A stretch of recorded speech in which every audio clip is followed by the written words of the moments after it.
Alright guys, what's up? Welcome back to another Borderlands 3 video. Although this really isn't going to be like this isn't going to be a showcase or anything. This is mostly just going to be like me talking to the mic, kind of like just a chill commentary and all that good jazz, bro. So I like to do these things at the end of every year, the 31st of December. Just kind of like talk about the year and all the good jazz, talk about like what happened to me personally and all that good jazz, dude. So let's just go ahead and get right into it. So first things first, right? 2020 was 100% a different year, like in all. Like there's never been a year like this with like the whole pandemic and stuff like that that's like still going around. Kami went in lockdown mode and it affected everybody, right? Now me personally, I wasn't drastically affected too much by COVID all that much. Oh shit, can I even say that? No, whatever, it's alright. I wasn't even affected by it too much personally. I think I had maybe 2 or 3 family members come close to getting it, and one may have actually got it, but overall, I was pretty not affected by it. I mean, the place where I started off, where I was working at the beginning of this year, I quit in the middle of it because of said situation. And I got a new job, which pays me way more, which is what I'm doing now on the side while I do YouTube. Before I become a full-time YouTuber, I got to make some extra money somehow. You know what I'm saying? But personally, bro, YouTube purposes wise for this year, bro, this was definitely our best year that we've had on the channel. I mean, we started off the year with I think a little over 1,100 subs, and we're gonna end it with around 5.4k, so like that's like almost a little bit under 5 times what we started off with this year, which is totally awesome, dude. I mean, if we can keep that type of growth yearly, bro, we're gonna be looking real pretty going into next year or going into 2022. But I mean, yeah, dude, like honestly, I posted, I think it was 610 videos this year, with my main goal this year, right, was to try and upload a video every single day. And for the most part, I did that. I was able to get a video of every single day, even on like times when I went out of town, where I was working like doubles and I wasn't going to be able to like be home for the day, for trips, all that good jazz, dude. I was able to hold it down except for one fucking day, and that was October 29th, and that was only because Hurricane Zeta knocked out my power for 36 hours. So we uploaded, well, today was a leap year, so this year we uploaded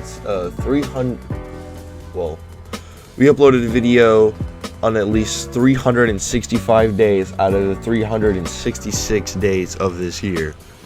So there's only one thing that we must do in 2021. We must run that shit back and make sure that we don't get caught without power this go around. I'm going to try my best to make sure that that doesn't happen. And this year I'm not going to miss a single fucking upload, right? We're going to go the entire year uploads every single day, and we ain't gonna miss a beat, right? So if we're talking about this year, like from a Borderlands standpoint, overall, I mean, obviously we had 4 DLCs drop. We had the Guns of Tentacles drop early, well, not early, it was in late March. I think the Guns of Tentacles dropped on the 25th. And like overall, dude, I feel like DLC 2 was relatively pretty decent, although I do feel like that the story was kind of boring and real bland, especially the final boss. I was really expecting to fight like a Kraken sort of thing, and like the weapons overall were relatively solid, especially since if you fast forward all the way to December, a lot of them got major buffs, including the Clairvoyance, which I believe is probably like the best weapon in that game, at least the top 3 in that DLC. But obviously the biggest thing that we got from DLC 2 was definitely the Pearl. If you fast forward to DLC 3, which was in June 25th as well, that I liked DLC 3 a lot. The story was pretty chill, but let's just be real, the DLC 3 was by far some of the best weapons that the game has gotten, right? Oh, also, we cannot forget about DLC 2 did introduce the best artifact, which is the Pearl. Who doesn't use the Pearl, at least on most of their builds that have it, right? I would assume a lot of people do. I mean, the Pearl is just so gosh darn good. Oh, also, we also did have the Guardian takedown drop in June. It did get postponed like a week. But like, even when the Guardian takedown did drop, right, it was overwhelmingly the hardest content in the game. Still is the hardest content in the game, just not like as hard, because like, this is real here, dude. Those enemies had so much health and they were so tanky. We were coming off of a lot of nerfs to some big big dogs, like especially the Yellow K got a nerf right before the Guardian takedown came out, and oof. We also did have that Cartel event and Mayhem 2.0 drop this year, dude. I'm just going all out of order. Fuck it, dude. Who cares? Mayhem 2.0 dropped on what, April 23rd this year, and I believe that was the hypest point for Borderlands this year. It was definitely the biggest hype point for the channel this year, for sure. Especially if I look at the analytics, you could just see April 23rd, a huge spike, dude. I mean, they introduced so many things. They introduced Mayhem 2.0, Mayhem 10 with all the broken ass modifiers. They introduced Mayhem 6 plus weapons, and let's just be real here. Backburner, Plague Bear, Monarch, Sandhog, Chaosin. Those are all some amazing ass weapons, but the DNA isn't even worth talking about. That thing's a piece of junk. There was another, oh yeah, the Needler. I think, yeah, that gun's kind of meh as well. Oh, dude, the Cartel event weapons are also pretty hype. I really hope that they bring the Cartel event back in April of 2021. I'm pretty sure they will. I don't see why they wouldn't. They did the Bloody Harvest event this year.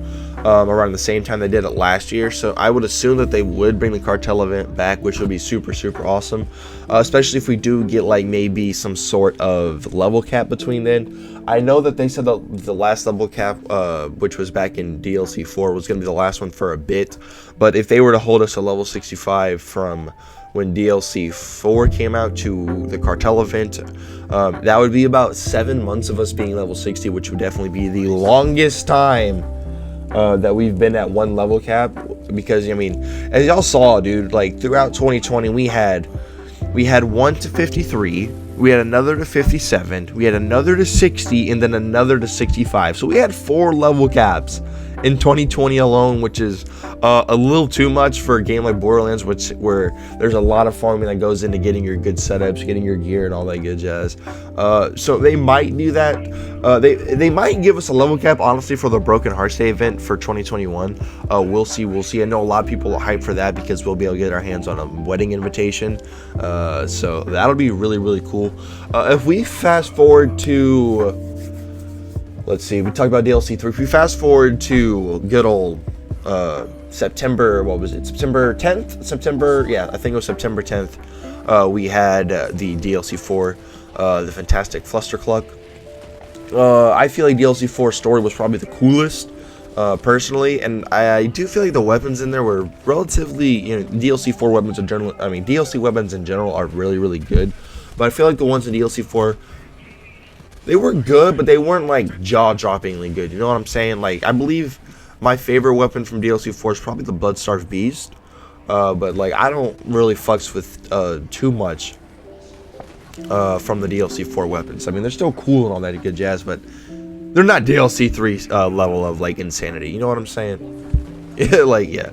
And then obviously in November 9th, we had DLC 5 with the 4 skill trees with arms race.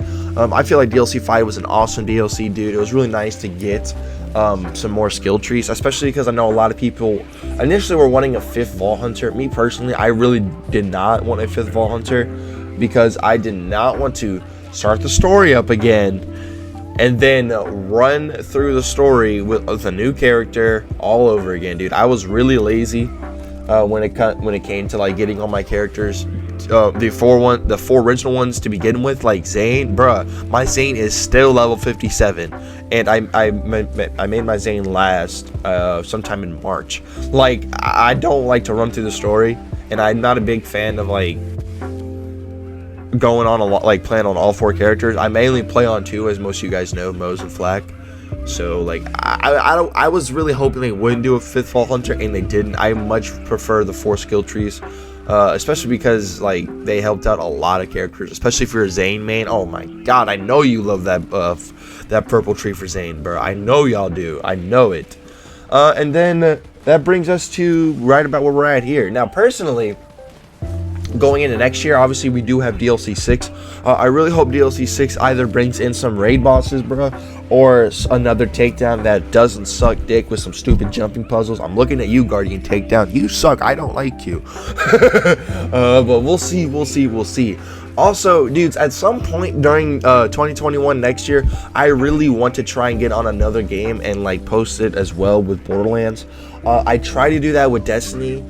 I felt like it was fun for a while it lasted, but I really kind of fell off playing Destiny. I haven't played it in like 2-3 weeks now, so that's why I haven't posted hardly any Destiny. But at some point next year, dude, I'm gonna try and find another game to post a lot of. Maybe not as much BL3, but we'll have to see, right? Obviously, the next big game that I can think of on top of my head will be Borderlands 4 whenever that game gets announced. Obviously, we will be hopping on Borderlands 4 like crazy whenever that game does come out, for sure, but we don't even know.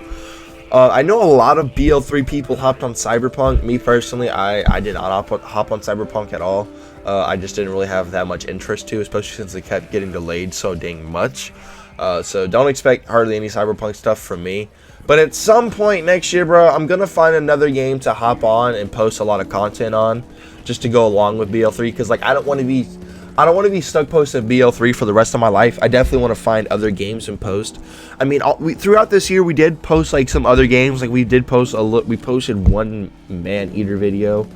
We posted a good amount of Destiny videos, and then obviously I do post Dokkan videos here and there. Not nearly as much as, you know, Borderlands, but I do post them throughout the year. It's another game that I do on the side. They don't pull nearly as many views, but I still like to post Dokkan videos just because like I am such a big Dragon Ball fanatic, and I just like to and Dokkan's obviously a Dragon Ball mobile game, and it's real fun, dude, especially like posting the summoning videos and stuff like that. Like we had the 5-year anniversary that started off the year in January of this year. Then we posted some cooler summons, some Bardock summons. We posted some summons on the Sister 3 Goku and Majin Vegeta banners back in April. We did some summons on the double rates Spirit Bomb Goku banner. We did some summons for LRU at Goku. Then we obviously had the 5-year anniversary that came in July for this year. We went like 3,000 stones deep summoning for those LR fusions. Those summons were pretty insane. We had like, I think, was it 5 or 6? It was like 5 or 6 summoning videos that we posted, dude. Like we posted a good amount during the 5-year anniversary. Then fast forward to September, we had the worldwide download celebration with Vegeta and Buhan. Did a lot of summons for them. Then let's see, we had the Tech Ultimate Gohan that dropped in early October. Did some summons for that boy because that card is so gosh darn good. Then we had the 10th year anniversary of Super Dragon Ball Heroes, and then so we had all the Super Saiyan 4s come out this year in November, along Global and JP at the same time. Did like 1,000 stones for them, and then we did the Gohan summons, which was pretty recent in December. Now, I also want to say that I'm going to probably post the best of 2020 summons video within the next couple of days.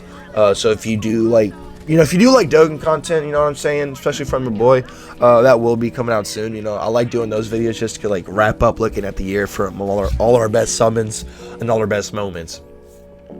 One more thing that I want to talk about, because I'm an NFL fanatic, and we're just like talking, having a good commentary and shit like that.